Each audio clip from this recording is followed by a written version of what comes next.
మొదటి సందర్భము दानियल की किताब దానియేలు గ్రంథము 6 अध्याय 6వ అధ్యాయము और उसका 7 वचन। 7వ వచనం।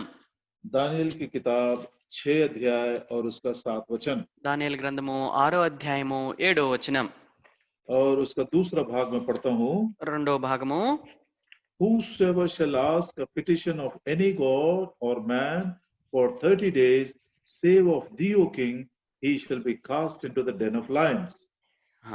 దానియేలు గ్రంథము 6వ అధ్యాయం 7వ వచనం చివరి భాగంలో ఎట్లనగా 30 దినముల వరకు నీ యొద్ద తప్ప మరి ఏ దేవుని యొద్దనైనను మానవుని యొద్దనైనను ఎవడును ఏ మనవి చేయకూడదు, ఎవడైనా చేసిన ఎడల వాడు సింహముల గుహలో పడద్రోయబడును। दानियल ने क्या किया? అయితే దానియేలు ఏం చేసినాడు? Verse 10. 10వ వచనం।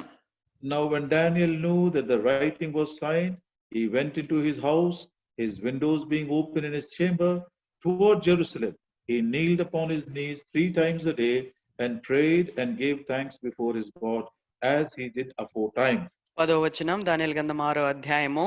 ఇట్టి శాసనము సంతకము చేయబడినని దానియేలు తెలుసుకొనినను అతడు తన ఇంటికి వెళ్లి యథాప్రకారముగా అనుదినము ముమ్మారు మోకాళ్ళుని తన ఇంటి పైగది కిటికీలు యెరూషలేము తట్టునకు తెరవబడి ఉండగా తన దేవునికి ప్రార్థన చేయుచు ఆయన్ను స్తుతించుచు వచ్చెను।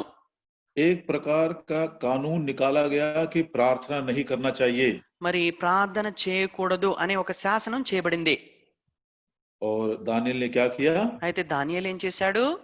यरूशलेम की ओर मुंह करके उसने दिन में 3 बार प्रार्थना किया। యెరూషలేము తట్టు తన ద్వారం తెరిచి దినమునకు 3 మార్లు దేవునికి మోకాళ్ళుని ప్రార్థన చేసినాడు। इसको और थोड़ा समझेंगे हम। మరి ఈ యొక్క విషయాన్ని ఇంకా కొంత మనము గ్రహిద్దాం। यरूशलेम की तरफ मुंह करके प्रार्थना करने का क्या अर्थ है? యెరూషలేము తట్టు వైపు తిరిగి ప్రార్థన చేయుటకు గల అర్థమేమై ఉంటున్నది? एक दूसरा संदर्भ देखिए। ఇంకొక రెండవ సందర్భాన్ని చూడండి। एस्तेर की किताब ఎస్తేరు గ్రంథము 3 अध्याय 3వ అధ్యాయము 13 वचन। 13వ వచనం। And the letter Esther 3:13. ఎస్తేరు గ్రంథం 3వ అధ్యాయం 13వ వచనం। And the letters were sent by posts into all the king's provinces to destroy, to kill, and to cause to perish all Jews, both young and old, little children and women, in one day, even upon the 13th day of the 12th month, which is the month Adar, and to take the spoil of them for a prey. ఎస్తేరు గ్రంథం 3వ అధ్యాయం 13వ వచనము। అదారు అను 12వ నెల 13వ దినమందు యవనులనేమి వృద్ధులనేమి శిశువులనేమి స్త్రీలనేమి యూదులందరినీ ఒక్క దినమందే బొత్తిగా నిర్మూలం చేసి వారి సొమ్ము కొల్లపుచ్చుకొమ్మని తాకీదులు అంచెవారి చేత రాజ్య సంస్థానములన్నింటికీ పంపబడెను। एक और राजा का कानून निकला है कि सारे प्रभु के लोगों को నాశ किया जाए। మరి దేవుని ప్రజలందరూ కూడా నాశనం చేయబడాలని ఇంకొక శాసనము తాకీదులు ఇక్కడ చేయబడి ఉంటున్నాయి। कारण क्या था? దానికి గల కారణం ఏమిటి? मूल कारण क्या था? దానికి గల మూల కారణం ఏమిటి? मोर्दकै हामान की उपासना, यदि उसकी आराधना नहीं करता है उसके सामने दंडवत नहीं करता है। మొర్దెకై హామానుకు సాగిల పడలేదు అనగా దాన్ని ఆయన్ని ఆరాధించలేదు అని దానికి గల కారణము। सो दुनिया या शत्रु या शैतान हमको अपने आराधना करने, अपनी उपासना करने वाला बनाना चाहता है। మరి ఈ లోకము ఈ శత్రువు సాతాను తన్ను ఆరాధించాలని తనకు సాగిల పడాలని మనల్ని కోరేవాడిగా ఉంటాడు। लेकिन सच्चे प्रभु के लोग उसकी उपासना नहीं करते हैं। అయితే నిజమైన దేవుని బిడ్డలైన వారు అపవాదికి ఏ మాత్రము సాగిల పడరు, ఆరాధించరు। वो दुनिया की महिमा नहीं चाहते हैं। ఈ లోక మహిమను వారు ఏ మాత్రము కోరుకొనరు। ऐसे लोगों को शैतान नाश करना चाहता है। అలాంటి వారిని సాతాను నాశనం చేయాలని కోరుతూ ఉంటున్నాడు। दानियल के द्वारा हमने सीखा, प्रार्थना करने वालों के विरोध में राजा का कानून निकला। ప్రార్థన చేసే వారికి విరోధంగా రాజు యొక్క శాసనం అనేది చేయబడింది। एस्तेर की किताब में पढ़ते हैं, सच्चे आराधना करने वालों के विरोध में एक राजा का कानून निकला। మరి ఎస్తేరు గ్రంథంలో చూస్తే దేవుని యొక్క నిజమైన ఆరాధికులు ఎవరై ఉంటున్నారో వారికి విరోధంగా శాసనం చేయబడింది। एक और संदर्भ, ఇంకొక సందర్భము प्रेरितों के काम అపోస్తుల కార్యములు 4 अध्याय 4వ అధ్యాయము Acts of Apostles and chapter 4, అపోస్తుల కార్యం 4వ అధ్యాయము 18 vachanam. 18వ వచనం. And they called them and commanded them not to speak at all, nor teach in the name of Jesus. అప్పుడు వారిని పిలిపించి, మీరు యేసు నామమును బట్టి ఎంత మాత్రమును మాట్లాడకూడదు, బోధింపను కూడదని వారికి ఆజ్ఞాపించిరి. और आगे क्या किया उन्होंने? ఇంకా ముందుకు వారు ఏం చేశారు? 21. 21వ వచనం. When they had further threatened them, उनको धमकी भी दिए. వారిని బెదిరించారు కూడా. ओ इन दिनों में प्रभु यीशु मसीह के नाम में प्रचार नहीं होना चाहिए, नहीं करना चाहिए, इसके विषय में हमारे भारत देश में भी, इंडिया में एक कानून निकालने के लिए घोषणा किए हैं. ప్రియులరా, నేటి దినాల్లో కూడా మన యొక్క భారతదేశంలో మరి యేసు క్రీస్తు వారి యొక్క నామం అనేది ప్రకటింపబడకూడదు అని ప్రభుత్వం వారు ఒక చట్టాన్ని చేయడానికి ప్రయత్నిస్తూ ఉంటున్నారు. प्रधानमंत्री ने घोषणा किया है कि इसी सत्र में एंटी कन्वर्शन बिल वो पास करेंगे, जिसके कारण ना हम प्रचार कर सकते हैं, ना दूसरे नए लोग प्रभु को ग्रहण कर सकते हैं, ना कोई बपतिस्मा में गवाही दे सकता है. ప్రియులరా, మన దేశపు ప్రధానమంత్రి మరి ఒక ప్రకటన చేసి ఉంటున్నారు. ఈ సంవత్సరంలోనే ఈ మత మార్పిడి చట్టాన్ని శాసనసభలో తీసుకుని వచ్చి దాన్ని మరి మరి నిర్ణయించే వారిగా ఉంటున్నారు. తద్వారా ఎవ్వరూ కూడా అనగా మరి దేవునికి సువార్తను ప్రకటించకూడదు, మరి ఎవ్వరూ కూడా దేవుని నమ్ముకోకూడదు, బాప్తిసంలో సాక్ష్యం ఇవ్వకూడదు.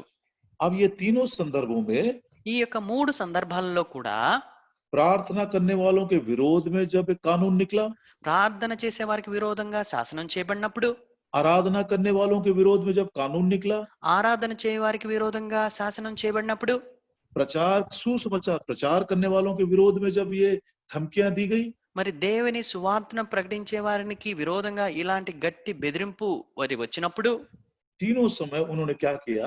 3 సమయాల్లో కూడా వారు ఏం చేసినారు? दानियेल ने प्रार्थना किया, దానియేలు ప్రార్థన చేసినాడు, एस्तेर मुर्दकै सारे यहूदी लोग उपवास के साथ प्रार्थना किए, మరి ఎస్తేరు, మొర్దెకై మరి యూదులందరూ కూడా ఉపవాస ప్రార్థన చేశారు. और चेलों ने क्या किया? శిష్యులు ఏం చేశారు? Acts chapter 4 అపోస్తల కార్యం 4వ అధ్యాయము verses 23 to 31. 23వ వచనం నుంచి 31వ వచనం వరకు. हाँ, जब हम प्रार्थना करते रहेंगे तो आप थोड़ा सा देर इसको जरूर पढ़िएगा. కనుక ప్రార్థన చేస్తూ ఉంటుండగా మీరు కొద్ది సమయము ఈ యొక్క వాక్య భాగాలను మీరు ఖచ్చితంగా చదవండి. Verse 23. 23వ వచనం. Being let go, they went to their own company and reported all that the chief priests and the elders had said unto them. వారు విడుదల నుండి తమ స్వజనుల యొద్దకు వచ్చి ప్రధాన యాజకులను పెద్దలను తమతో చెప్పిన మాటలన్నిటినీ వారికి తెలిపిరి. Verse 24. 24వ వచనం. When they heard that, they lifted up their voice to God with one accord and said, Lord, thou art God, which hast made heaven and earth and the sea and all that is in them. వారు విని ఏక మనస్సుతో దేవునికి ఇట్లు బిగ్గరగా మొరపెట్టిరి, నాదా, నీవు ఆకాశమును భూమిని సముద్రమును వాటిలోని సమస్తమును కలుగు చేసిన వాడవు. Verse 28. 28వ వచనం. For to do whatsoever thy hand and thy counsel determined before to be done. నీ హస్తము ఏది జరగవలనని, నీ హస్తము ఏవి జరగవలనని నీ హస్తమును నీ సంకల్పమును ముందు నిర్ణయించును వాటినన్నిటిని చేయుటకై. So इससे हमको आश्वासन मिलता है कि कोई सी भी बात हमारे प्रभु के ज्ञान के परे नहीं है. He knows everything. కనుక ప్రియులారా, వీటన్నిటి ద్వారా మనకు అర్థమయ్యే సంగతి ఏంటంటే, మన దేవునికి తెలియనిది అనగా మన దేవుని జ్ఞానానికి మించినది ఏది కూడా లేదు. और उसके बाद 29. ఆ తర్వాత 29వ వచనం. Now Lord, behold their threatenings, grant unto thy servants that with all boldness they may speak thy word. ప్రభువా, ఈ సమయమునందు వారి బెదిరింపులు చూచి మరి మరి ధైర్యంగా, బహుధైర్యంగా నీ వాక్యమును బోధించినట్లు అనుగ్రహింపుము. दूसरा, రెండవదిగా 30. 30వ వచనం. By stretching forth thine hand to heal, that signs and wonders may be done by the name of thy holy child Jesus. నీ పరిశుద్ధ సేవకుడైన యేసు నామము ద్వారా సూచక క్రియలను మహత్కార్యములను చేయుటకును నీ చెయ్యి చాచి ఉండగా. कल रात को काफी देर तक मैं सोच रहा था, प्रभु जी, अब ये समय आया है कि कि आप कुछ चिन्ह और अद्भुत काम हमारे भी बीच में करें। మరి నిన్నటి దినాన చాలా రాత్రి వరకు నేను ఈ విషయమై ఆలోచిస్తూ ఉండినాను. ప్రభువా, ఇలాంటి భయంకరమైన దినాల్లో మా మధ్యలో కూడా మీరు ఒక అద్భుత కార్యాన్ని, మహాకార్యాన్ని మీరు చేయమని నేను తలుస్తూ ఉండినాను. जब हम निर्बल हो गए हैं, ఎప్పుడైతే మనం బలహీనమవుతామో, नहीं हो ఆ, गए हैं, బలహీనం అయిపోయినామో, और जब सब प्रकार की बातें हमारे विरोध में दिखाई दे रही है, మరి అన్ని విషయాలు కూడా మనకి విరోధంగా కనపడుతూ ఉంటాయి. अब प्रभु का समय आ गया कि वो खुद अपने सामर्थ के द्वारा अपने अद्भुत कामों को, अपने चिन्हों को, चमत्कारों को हमारे बीच में प्रकट करे। కనుక ఇప్పుడు దేవుని యొక్క సమయం వచ్చినది కనుక దేవుడు తన సామర్థ్యమును బలం కొలది తన యొక్క సూచక్రియలను, మహత్కార్యములను మన మధ్యలో మరి చేసేవాడిగా ఉంటారు. तीसरी बात, మూడవ సంగతి verse 31. 31వ వచనం. When they prayed, the place was shaken where they were assembled together, and they were all filled with the Holy Ghost, and they spake the word of God with boldness. వారు ప్రార్థన చేయగానే వారు కూడి ఉన్న చోటు కంపించెను. అప్పుడు వారందరూ పరిశుద్ధాత్మతోనూ నిండిన వారే దేవుని వాక్యమును ధైర్యముగా బోధించిరి. Verse 29, 29వ వచనం. they prayed for boldness. మరి వారు ధైర్యం కొరకే ప్రార్థన చేశారు. Verse 30, 30వ వచనం. they prayed that the Lord would show signs and wonders. మరి దేవుడు సూచక క్రియలను, మహత్కార్యములను చేయాలని వారు ప్రార్థించారు. Verse 31, 31వ వచనం. they were filled with the Holy Ghost. వారు పరిశుద్ధాత్మతో నిండుకున్నారు. हम भी इसीलिए आज प्रार्थना के लिए उपवास के साथ इकट्ठा हुए हैं. మరి అదే రీతిగా మనం కూడా ప్రార్థన కొరకై ఉపవాసంగా మనం చేరి వచ్చి ఉంటున్నాం. We should be bold. మనం కూడా ధైర్యం కలిగి ఉండాలి. बहुत सारे डरावनी बातें आएंगी परिस्थितियों के द्वारा, समाज के द्वारा, सरकार के द्वारा, मनुष्यों के द्वारा, लेकिन प्रभु से प्रार्थना करें, प्रभु जी गिव मी बोल्डनेस, और दूसरे शब्दों में मेक माय फेथ स्ट्रांग. కనుక మరి ఈ ప్రభుత్వం ద్వారా, ఈ లోకస్తుల ద్వారా అనేకమైన మరి భయం గొల్పే సంగతులు వస్తాయి. కానీ దేవుని యొద్ద మనం వేడుకునే వారంగా ఉండాలి. ప్రభువా, నీవు వీటన్నిటిలో నాకు ధైర్యమును అనుగ్రహించుము అని మనం ప్రార్థించే వారంగా ఉండాలి. Lord, bring me under the subjection of the Holy Spirit of God. ప్రభువా, పరిశుద్ధాత్మ దేవుని యొక్క అధీనంలోనికి నన్ను తీసుకుని రమ్ము అని మనం మొరపెట్టాలి. जब वो झुंड के लोग इस रीति से प्रार्थना करने लगे तो लिखा हुआ है वो स्थान हिल गया. మరి అక్కడ ఉన్నవారు ఎప్పుడైతే ఈ రీతిగా మరి పరిశుద్ధాత్మతో నిండిన వారై ప్రార్థించినారో అక్కడ ఉన్న చోటు కంపించెను అని రాయబడినది. सबके आत्मा, सबके प्राण, सबके मन एक हो गए. మరి వారి యొక్క అందరి యొక్క ప్రాణ, ఆత్మ, దేహాలు ఏకమైపోయినాయి. ये बात हम 32 में पढ़ते हैं. ఈ యొక్క విషయాన్ని మనం 32వ వచనంలో చదువుతాం. First 2 lines. మొదటి 2 వాక్య భాగాలు. And the multitude of them believed were of one heart and one soul. విశ్వసించిన వారందరూ ఏక హృదయమును ఏకాత్మయు గలవారై ఉండిరి. Verse 33. 33వ వచనం. With great power gave the apostles witness of the resurrection of the Lord Jesus. Great grace was upon them all. ఇదియుగాక అపోస్తలులు బహుబలముగా ప్రభువైన యేసు పునరుద్ధానమును గూర్చి సాక్ష్యం ఇచ్చిరి. దైవ కృప అందరి యందు అధికముగా ఉండెను. सीमित हमको ऐसे संदर्भ मिलेंगे, वेरी लिमिटेड अपॉर्चुनिटीज. फिर भी जो कोई हमारे संपर्क में आते हैं, हिम्मत के साथ प्रभु यीशु मसीह का सुसमाचार हम उनको दे सके. మరి ఇలాంటి కొద్ది అవకాశాలు మాత్రమే మనకు రావచ్చు, కొద్ది మందిని మనం కనుసుకోవచ్చు. కానీ అయితే దేవుని యొక్క యేసు క్రీస్తు వారి యొక్క సువార్తను మనం వారితో పంచుకునే వారంగా ఉండాలి.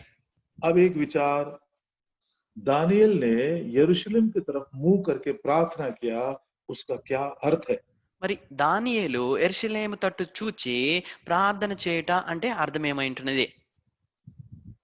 बहुत साल पहले, అనేక సంవత్సరాల క్రితము सुलेमान ने जब मंदिर को पूरा किया था, సొలొమోను దేవుని యొక్క దేవాలయాన్ని నిర్మించడం పూర్తి చేసిన తర్వాత तब उसने इस बात को कहा.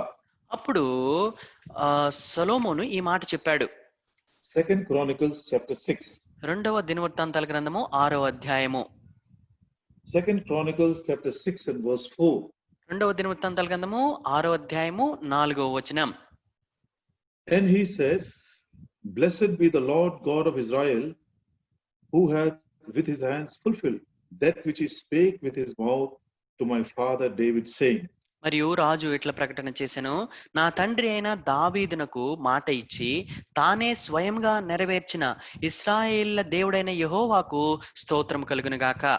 परमेश्वर यहोवा ने कहा था, దేవుడైన యెహోవా సెలవిచ్చినాడు, मेरी आंखें और मेरा मन, मेरा हृदय इस स्थान में लगे रहेंगे. నా కన్నులు, నా యొక్క మనసు, నా యొక్క హృదయము ఈ స్థలం మీద నిమగ్నమై ఉంటాయి. और उस स्थान से सुलेमान कहता है, हे परमेश्वर यहोवा, जो प्रतिज्ञा तूने अपने मुंह से दिया था, अपने दाहिने हाथ के सामर्थ्य से पूरा भी किया है. ఆ స్థలం నుంచి సొలొమోను ప్రార్థన చేస్తూ అంటాడు, మరి దేవా, నువ్వు ఏ నోటితో అయితే నీవు వాగ్దానం చేసినావో నీ దక్షిణ హస్త బలంతో దాన్ని నెరవేర్చుము అని అంటాడు. और दूसरी बात, రెండవ విషయం, पहला विचार, यरूशलेम की तरफ मुंह करके प्रार्थना करने का मतलब प्रभु की प्रतिज्ञाओं को क्लेम करना, क्योंकि जो प्रभु अपनी प्रतिज्ञाओं को देता है उसको सामर्थ के साथ पूरा भी करता है. యెరూషలేము తట్టు చూచి ప్రార్థన చేయట్లో కలిగిన మొదటి తలంపు ఏంటంటే, దేవుడు ఏదైతే వాగ్దానాన్ని మనకి ఇచ్చినారో ఆ వాగ్దానాన్ని మనం ఎత్తిపట్టి దాని కొరకై మనం మొరపెట్టే వారంగా ఉండుట. अब ये केंद्रीय सरकार जो कानून लाने के लिए घोषणा की है, మరి ఇప్పుడు ఈ కేంద్ర ప్రభుత్వము ఈ యొక్క చట్టాన్ని తీసుకొని రావడానికి ప్రకటన చేసి ఉంటుండగా दो प्रोमिसेस हम क्लेम करेंगे. రెండు వాగ్దానాలను మనం ఎత్తిపడదాం. दानियल नबी की किताब దానియేలు గ్రంథము 4 अध्याय 4వ అధ్యాయము 17 वचन. 17వ వచనం. Daniel chapter 4 and verse 17. దానియేలు గ్రంథము 4వ అధ్యాయము 17వ వచనం. This matter is by the decree of the watchers and the demand by the word of the holy ones, to the intent that the living may know that the Most High ruleth in the kingdom of men, and giveth it to whomsoever he will, and setteth up over it the basest of men. ఈ ఆజ్ఞ జాగరూకులకు దేవదూతల ప్రకటనను అనుసరించి జరుగును, నిర్ణయమైన పరిశుద్ధుల ప్రకటనను అనుసరించి సంభవించును. మహోన్నతుడగు దేవుడు మానవుల రాజ్యం పైన అధికారి అయి ఉండి తానెవరికి అనుగ్రహింప నిశ్చయించునో వారికి అనుగ్రహించును. ये डिक्री स्वर्ग से आया है. ప్రియులారా, ఈ యొక్క ఆజ్ఞ పరలోకము నుండి వచ్చి ఉంటున్నది. इसको हम हल्का नहीं देख सकते. ప్రియులారా, దీన్ని ఏమాత్రం మనం తేలిగ్గా చూడలేము.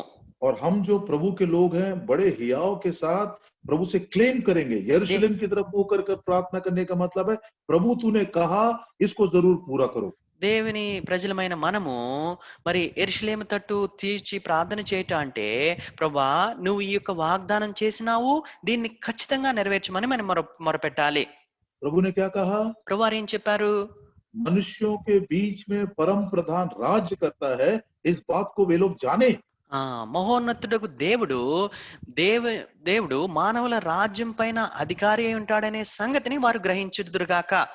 ओ हमारे देश में और दूसरे देशों में भी मनुष्य मात्र इस बात को समझे कि परम प्रधान जो स्वर्ग में निवास करता है, राजाओं का राजा, प्रभुओं का प्रभु, वो मनुष्यों के बीच में राज्य करता है.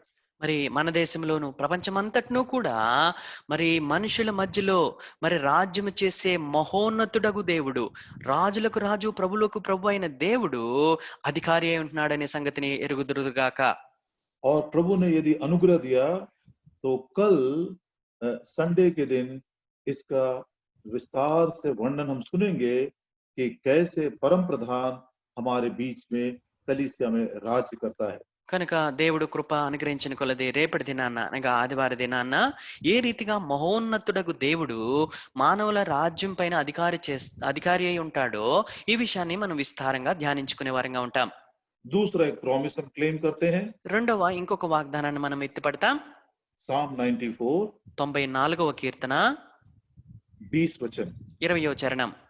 Psalm 94 and 20, भजन संहिता 94 और उसका 20 वचन. 94వ కీర్తన 20వ చరణం. Shall the throne of iniquity have fellowship with thee, which frameth mischief by a law? కట్టడ వలన కీడు కల్పించు దుష్టుల పరిపాలనతో నీకు పొందు కలుగునా?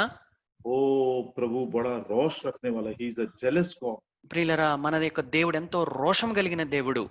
कानून की आड़ में जो उत्पात करना चाहते हैं, दुष्टता करना चाहते हैं, उनके साथ प्रभु बिल्कुल सहमत नहीं है। ఆ ఎవరైతే చట్టాన్ని చేసి ఒక కట్టడిని చేసి మరి దుష్ట పరిపాలన చేయాలని చూస్తారో దేవుడు ఏమాత్రం వారితో సమ్మతించుటలేదు. सो उस पवित्र सिंहासन के पास, अनुग्रह के सिंहासन के पास आज हम जा रहे हैं। हमारे प्रभु को यरूशलेम की तरफ मुंह करके प्रार्थना करने का मतलब इन बातों को स्मरण दिलाते हुए, इन प्रोमिसेस को क्लेम करते हुए हम प्रभु से प्रार्थना करेंगे। ఆ పరిశుద్ధ సింహాసనం యొద్దకు, దేవుని యొక్క కృపా సింహాసనం యొద్దకు మనము మరి యెరూషలేము తట్టు చూచి ప్రార్థించుట అంటే ఈ యొక్క వాగ్దానాలను మనం ఎత్తిపట్టి ప్రభా ఈ యొక్క వాగ్దానాలను నెరవేర్చమని మనం ఆయన సన్నిధిలో మొరపెట్టుట. Now come back to 2 Chronicles chapter 6, మరలా 2వ దినవృత్తాంతములు 6వ అధ్యాయానికి రండి. verse 23. 23వ వచనం. Hear thou from heaven, स्वर्ग से तू उनकी सुनना। నువ్వు ఆకాశమందు విని. Verse 25. 25వ వచనం. Hear thou from heavens. నువ్వు ఆకాశమందు విని. और 27 वचन, 27వ వచనం. Hear thou from heaven. ఆకాశమందున నీవు ఆలకించి. 30 वचन, 30వ వచనం. Hear from heaven. ఆకాశమందు నువ్వు విని. 33 में लिखा है, 35 में भी लिखा है। 33వ వచనంలో 35వ వచనంలో రాయబడి ఉంటున్నాయి అదే రీతిగా. जब प्रभु स्वर्ग में हम किसी मनुष्य से या किसी नेता से या कोई अधिकारी से नहीं या किसी के मनुष्य के नाम से नहीं, हमारी प्रार्थना आज स्वर्ग में हमारा प्रभु सुन रहा है। ప్రియులారా, ఏదో మనుషుని నామంలోనో మరి ఏదో అధికారి నామంలోనో ఏదో మంత్రుల నామంలోనో కాదు, కానీ పరలోకమందు ఆలకించే దేవుడుకి మనం మొరపెట్టే వారంగా ఉంటున్నాం. एक वीडियो क्लिप मेरे पास आया था, छोटा सा मैसेज। ఒక చిన్న వర్తమానం కలిగిన ఒక వీడియో మెసేజ్ నాకు వచ్చినది. वो कह रहे हैं कि हम भी प्रार्थना करके जैसे एस्तेर राजा क्षैर्ष के पास गई थी, वैसे हम लोग भी एक छोटा सा टीम बनाकर प्रधानमंत्री के पास या अधिकारियों के पास हम भी अपना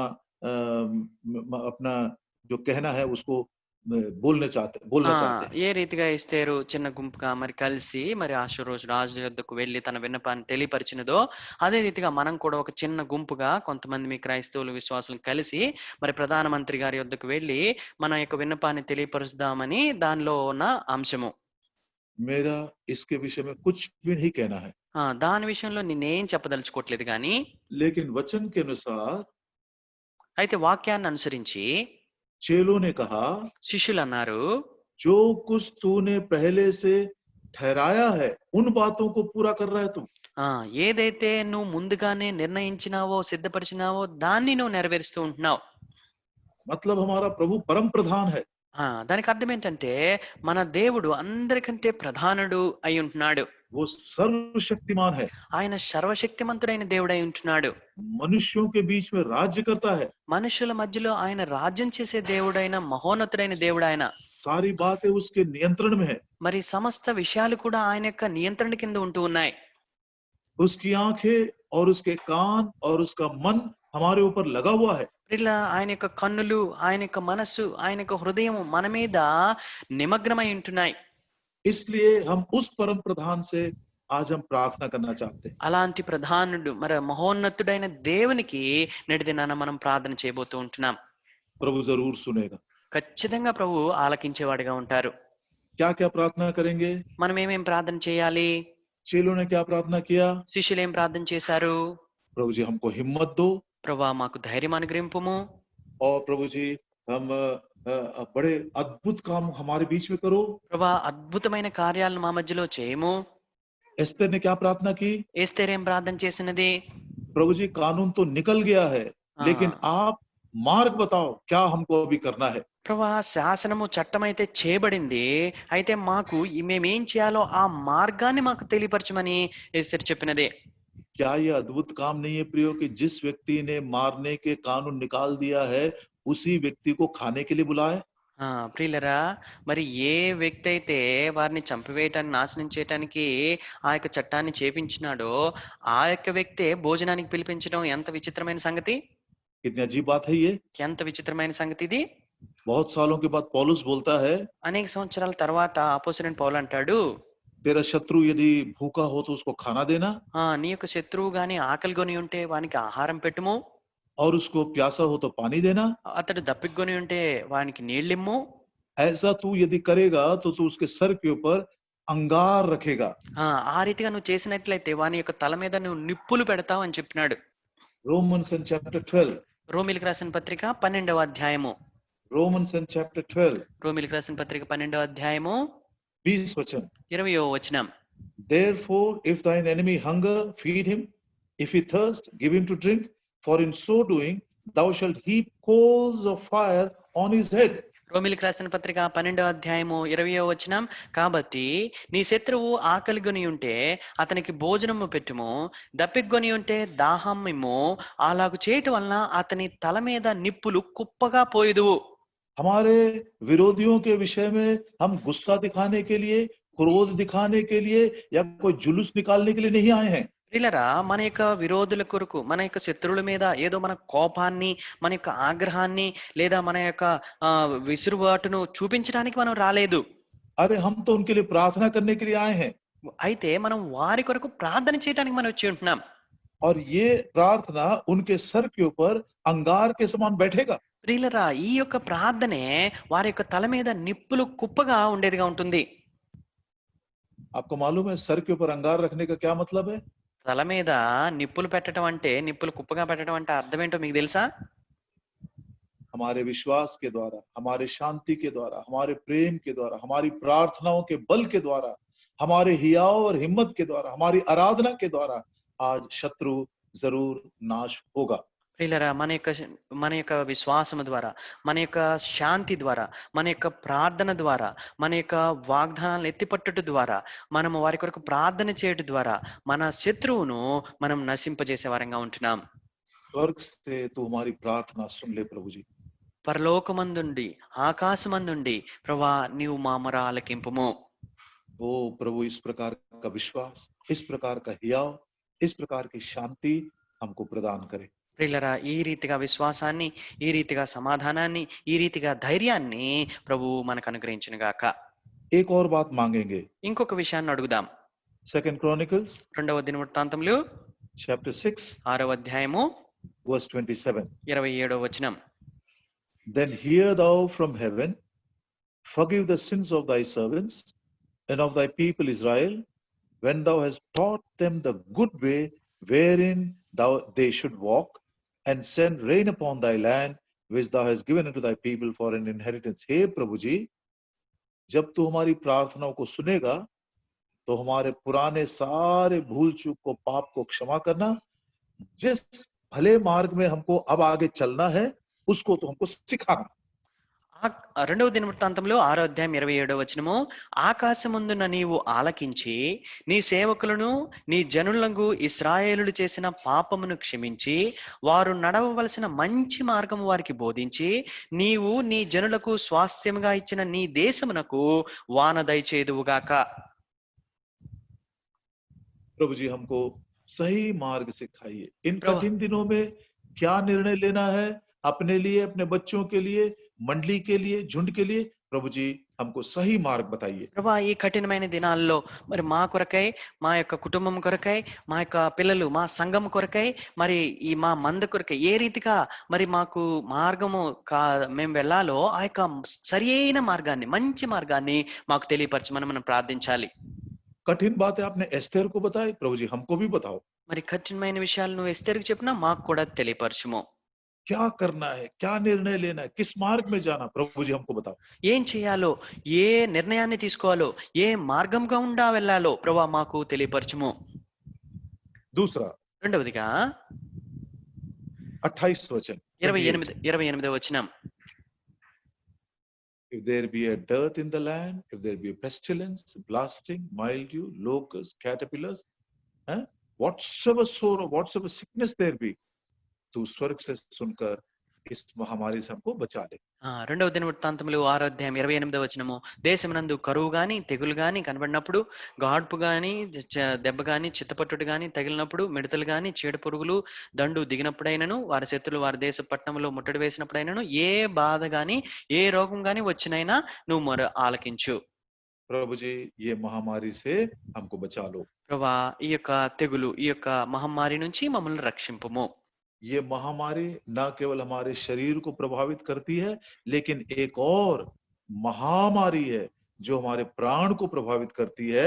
वो 29 वचन में 29 में लिखा हुआ है, उसके द्वारा भी हमको बचाकर बहुतों का उद्धार करो। ప్రభా, ఈ యొక్క తెగులు మహమ్మారి కేవలం మా యొక్క శరీరానికి మాత్రమే నష్టం చేస్తుంది కానీ, ఇంకొక తెగులు, ఇంకొక మహమ్మారి 29వ వచనంలో ఉంటున్నది, అది మా ప్రాణములకు, మా ఆత్మకు నాశనాన్ని కలిగించేదిగా ఉంటుంది.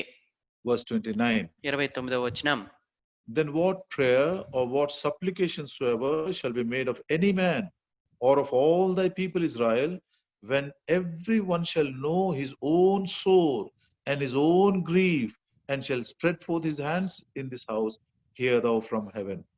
ఎవడైనాను ఇశ్రాయేళ్లకు నీ జనులందరూ కలిసి అయినను నొప్పి గాని కష్టం గాని అనుభవించుచు ఈ మందిరము తట్టు చేతులు చాపి చేయు విన్నపములన్నీ ప్రార్థనలన్నీ నీ నివాస స్థలమైన ఆకాశములో నుండి నీవు ఆలకించి క్షమించి, మనకు తెలుగులో क्षमिंची बस वो ओके। ఓకే, और दूसरा రెండవదిగా 39 39వ వచనం, hear thou from heavens, even thy dwelling place, their prayer, their supplications, maintain their cause. Maintain their cause. 39. 39వ వచనం, నీ నివాస స్థలమైన ఆకాశము నుండి నీవు వారి విన్నపమును ప్రార్థనను ఆలకించి వారి కార్యమును నిర్వహించి. నీ प्रभु जी, దృష్టి उन जो कुछ उनका है, उनका हित का बनता है, whatever is for their goodness, उसको तू जरूर पूरा करना। వారికి ఏదైతే అవసరం, వారికి ఏదైతే మేలో మంచో ఆ యొక్క కార్యమును వారి కొరకు మీరు నెరవేర్చుము. Verse 41 का लास्ट लाइन, 41వ వచనం యొక్క చివరి భాగము, let thy saints rejoice in thy goodness. నీ భక్తులు నీ మేలును బట్టి సంతోషింతురుగాక. प्रियो, इसके अलावा हमारे पास कोई दूसरा हथियार नहीं है। ప్రియులరా, దీనికి మించి మన యొద్ద ఇంకొక ఆయుధం అనేది ఏది కూడా లేదు. प्रार्थना के विरोध में जब कानून निकला, ప్రార్థనకి విరోధంగా ఎప్పుడైతే శాసనం చేయబడిందో, आराधना के विरोध में जब कानून निकला, ఆరాధనకి విరోధంగా ఎప్పుడైతే చట్టం చేయబడిందో, प्रचार करने के विरोध में जब कानून निकला, మరి సువార్త ప్రకటించడానికి వాక్యం బోధించకుండా వారిని బెదిరించి చట్టం చేయబడినప్పుడు, तीनों समयों में उन्होंने, हम प्रभु के लोगों ने एक ही काम किया। वे लोग नम्रोदीन होकर उपवास के साथ प्रभु के पास गए। 3 సందర్భాల్లో కూడా మరి దేవుని ప్రజలైన వారు దీనులై తమను తగ్గించుకున్న వారై మరి దేవుని సన్నిధిలో ఉపవాస ప్రార్థన చేశారు. आज हम भी हमारे बाप दादों के कदमों में चलते हुए हम भी यही काम करने के लिए आए हैं। మనం కూడా మన యొక్క పితరుల యొక్క మార్గంలో నడిచిన వారమై ఇదే కార్యాన్ని చేయటానికి మనం వచ్చి ఉంటున్నాం. Lord may show us the right way for us and for our children. మరి ఆ రీతిగా మనకును మన యొక్క పిల్లలకును దేవుడు సరైన మంచి మార్గాన్ని చూపించును గాక. Lord may protect us from this pandemic. ఈ యొక్క మహమ్మారి వ్యాధి నుంచి ప్రభు మనలను భద్రపరిచి ఉంచును గాక. Lord may forgive us the sin of our heart and give us salvation. మన హృదయ పాప స్థితిని ప్రభువు మనం క్షమించి మనకు రక్షణ అనుగ్రహించును గాక. The Lord may make us to rejoice in his goodness. ఆయన మేలును బట్టి మరి ఆయన సన్నిధిలో మనం సంతోషించినట్లు ప్రభువు చేయను గాక. So इस वचन के अलावा ఈ వాక్యానికి వేరుగా हम ये 2-3 बातों को जरूर याद करेंगे। ఈ 2-3 విషయాలను కూడా మనం ఖచ్చితంగా జ్ఞాపకం చేసుకుందాం. सबसे पहले, మొట్టమొదటిగా, मेरे घर में यदि अभी तक कोई उद्धार नहीं पाया है, मैं नाम लेकर उसके लिए प्रार्थना करूंगा। నా యొక్క గృహంలో, నా యొక్క ఇంటిలో, నా యొక్క కుటుంబంలో గాని ఇంకను రక్షణ పొందకుండా ఎవరైతే ఉంటారో వారిని పేరు పెట్టి నేను ప్రార్థన చేస్తాను. और दूसरी बात, రెండవ విషయం, ये सरकार जो कानून निकालना चाह रही है, उसके विरोध में प्रभु हमको अनुग्रह दे और हम प्रार्थना करें कि इसका प्रभाव हमारे पर ना पड़े, ना हमारे आराधना के ऊपर, ना हमारे प्रचार के ऊपर. కనుక మన యొక్క మన యొక్క ప్రభుత్వం మనకు విరోధంగా చేయాలనుకున్న ఈ యొక్క చట్టం యొక్క ప్రభావము మనకు గాని, మన యొక్క ఆరాధనకు గాని, మన యొక్క ప్రార్థనకు కానీ ఎటువంటి ప్రభావం చూడకుండా, నష్టం కలిగించకుండా మనం ప్రార్థన చేద్దాం. आप में से जो लोग कन्वर्शन इसका मीनिंग नहीं जानते हैं, तो आपको एक समझ में देता हूं ताकि आप दूसरों को भी यदि बातचीत होती है तो समझा सको। ఆ! ఎవరికైనా ఇంకను మత మార్పిడి అనే విషయం मतलब ఇంకా कन्वर्शन ఆ! कन्वर्शन మార్పిడి అనే మాట గురించిన సరైన అర్థం తెలియకపోతే, నేను కొన్ని విషయాలు మీకు తెలియపరుస్తాను. ఎవరైనా మీతో చర్చించేటప్పుడు మీరు ఈ విషయాలు పంచుకోవచ్చు. कन्वर्शन का रूट वर्ड है कन्वर्शियो, ఆ! మరి ఆ కన్వర్షన్ అనే मूल మాట शब्द है ఆ! कन्वर्शियो। ఆ! మూల మాట కన్వర్షియో. कन्वर्शियो का मतलब है टर्निंग टुवर्ड्स गॉड। ఆ! కన్వర్షియో అంటే అసల వాస్తవమైన అర్థం ఏంటంటే, దేవుని వైపుకు తిరుగుట. अरे जो व्यक्ति सच्चा एकमात्र परमेश्वर की ओर मुड़ रहा है और यदि कोई उसको रोकना चाहता है तो क्या प्रभु शांत रहेगा? మరి ఏ వ్యక్తి అయితే నిజమైన దేవుని వైపు తిరగాలనుకుంటూ ఉన్నాడో, అలాంటి వ్యక్తిని గాని అడ్డగిస్తే దేవుడేమన్నా మౌనంగా ఉంటారా? पौलुस ने क्या किया देखिए, అపోస్తలుడైన పౌలు ఏం చేసినాడో చూడండి. ये बोलता है you are an enemy of all righteousness, सारे धार्मिकता का तू शत्रु है। సమస్త దుర్నీతికి నువ్వు శత్రువు అని అపోస్తలుడైన పౌలు చెప్పాడు. हाँ, प्रेरितों के काम। అపోస్తల కార్యములు एक मिनट, मैं टाइम वेस्ट नहीं करूंगा। ఆ, अम, एक व्यक्ति ఒక వ్యక్తి वो डेप्यूटी था, वो लोगों को भरमा रहा था, तो उसको देखकर पौलुस कहता है दाओ enemy of all righteousness how long will the, ये कहता मतलब प्रभु जरूर उसको डांटेगा, प्रभु उसको ऐसा नहीं होने देगा, और जितनों को प्रभु ने ठहराया है उनका उद्धार जरूर होगा। అక్కడ ఉన్న ఒక బాధ్యత కలిగిన వ్యక్తి అక్కడ ఉన్న జనులను భ్రమ పెట్టడానికి ప్రయత్నించేవాడిగా ఉంటాడు. ఆ సమయంలో అపోస్తలుడైన పౌలు ఆ వ్యక్తిని గద్దిస్తూ, నువ్వు సమస్త దుర్నీతికి శత్రువు అని అంటాడు. हाँ, मैं आपको बंद होने से पहले जरूर बताऊंगा। ఆ మీ ఈ మనం ప్రార్థన ముగింపు మునుపు ఆ యొక్క రిఫరెన్స్ నేను ఖచ్చితంగా తెలియపరుస్తాను. मैं वचन के लिए छोटी सी प्रार्थना करता हूँ, उसके వాక్యం కొరకు बाद ఉమ్, हाँ उसके వాక్యం కొరకు बाद వాక్యం కొరకే సహోదరులు వచ్చిన ప్రార్థన చేస్తారు. ఆ తర్వాత एक के बाद एक के बाद एक 6-7 मिनट बड़े बोझ के साथ जो कुछ बोझ आपके मन में है आज स्वर्ग के परमेश्वर के सामने हम उंडेल देंगे। ఒకరి తర్వాత ఒకరు 5-6 నిమిషాలు మించకుండా మరి ఏదైతే మీ హృదయంలో భారం ఉంటున్నదో ప్రభు సన్నిధిలో మనం కుమ్మరించే వారంగా ఉందాం. हमारे प्रेमी स्वर्गीय पिता, మా ప్రేమ కలిగిన పరలోకమందున్న తండ్రి, धन्यवाद देते हैं प्रभु जी, प्रार्थना का एक बहुत बड़ा हथियार आपने हमको दिए हैं। మరి ప్రార్థన అనే ఒక గొప్ప ఆయుధాన్ని ప్రభువా మీరు మాకు అనుగ్రహించినారు. धन्यवाद देते हैं, हमारा विश्वास है कि स्वर्ग में हमारा परमेश्वर प्रार्थनाओं को सुनता है और बड़े बड़े अद्भुत काम करता है। మరి మా యొక్క విశ్వాసము మరి ఆకాశముందున్న దేవుడు ఎంతో మహోన్నతుడై ఉంటున్నాడు. ఎన్నో అద్భుతమైన కార్యాలను మా పక్షంగా ఆయన చేసేవాడుగా ఉంటున్నాడు. आज हमने देखा प्रभु जी, जब आपके बच्चों के विरोध में जब कानून निकाला गया, మరి నీ పిల్లలకు విరోధంగా, నీ బిడ్డలకు విరోధంగా ఎప్పుడైతే శాసనం చట్టం చేయబడిందో, प्रार्थना करने वालों के विरोध में, आराधना करने वालों के विरोध में, प्रचार करने वालों के विरोध में, ప్రార్థన చేయవారికి విరోధంగా, ఆరాధన చేసే వారికి విరోధంగా, మరి సువార్తను దేవుని వాక్యాన్ని ప్రకటించే వారికి విరోధంగా మరి చట్టం చేయబడినప్పుడు वे सब के सब एक ही काम किए, आपसे प्रार्थना किए। మరి వారందరూ ఒకే ఒక కార్యం చేసినారు. వారు నీకు ప్రార్థన చేసినారు. हम भी प्रभु जी बस वही एक काम करने के लिए आज इकट्ठे हुए हैं। మరి ప్రభా అదే కార్యాన్ని నేటి దినాన మేము కూడా చేయటానికి ఇక్కడ మేము సమకూడి ఉంటున్నాం. स्वर्ग के परमेश्वर की ओर अपनी आंखें उठाते हैं, जो प्रतिज्ञाओं को देता है और पूरा भी करता है। ఆకాశమందున్న దేవుని వైపు, పరలోకమందున్న దేవుని వైపు మా కన్నులు ఎత్తుతూ ఉంటున్నాం. ఆయన వాగ్దానాన్ని ఇచ్చే దేవుడు, వాగ్దానాన్ని నెరవేర్చే దేవుడు. प्रभु जी आप प्रमाणित करिए कि परम प्रधान परमेश्वर मनुष्यों के बीच में राज्य करता है। ప్రభా నువ్వు మహోన్నతుడైన దేవుడివై ఉండి మానవుల రాజ్యములపైన అధికారి అయి సమస్తము నిర్వహించే దేవుడు అనే విషయాన్ని ప్రభా నువ్వు వెల్లడి చేయము. प्रभु जी आप इसको प्रमाणित करिए कि कानून की आड़ में जो दुष्टता करते हैं उनके साथ आप बिल्कुल सहमत नहीं है। ప్రభా నీ వాగ్దానాన్ని నెరవేర్చుము. నువ్వు కట్టడి చేసి ఎవరైతే దుష్ట పరిపాలన చేస్తూ ఉంటారో వారితో ఏమాత్రం సమ్మతింపు అనే విషయాన్ని నువ్వు వెల్లడిపరచుము.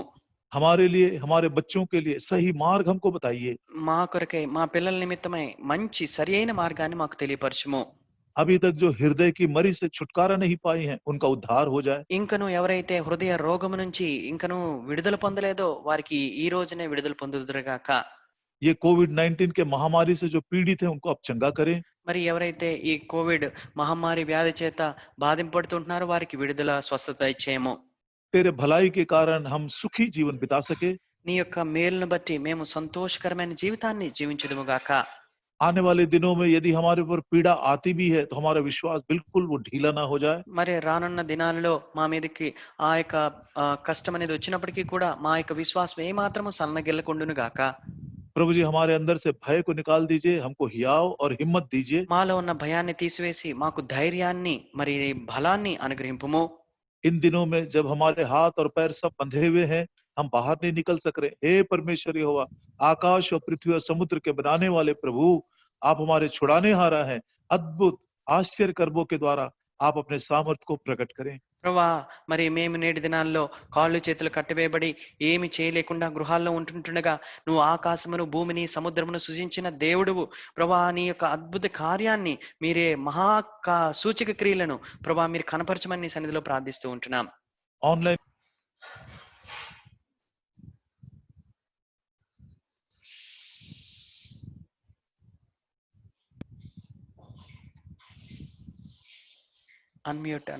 అన్మ్యూట్ చేయండి అంకుల్.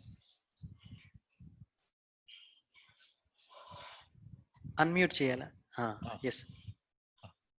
प्रेमी प्रभु जी, ये ऐसी परिस्थितियों में आप अपने अद्भुत और आश्चर्य कर्मों को प्रकट करिए।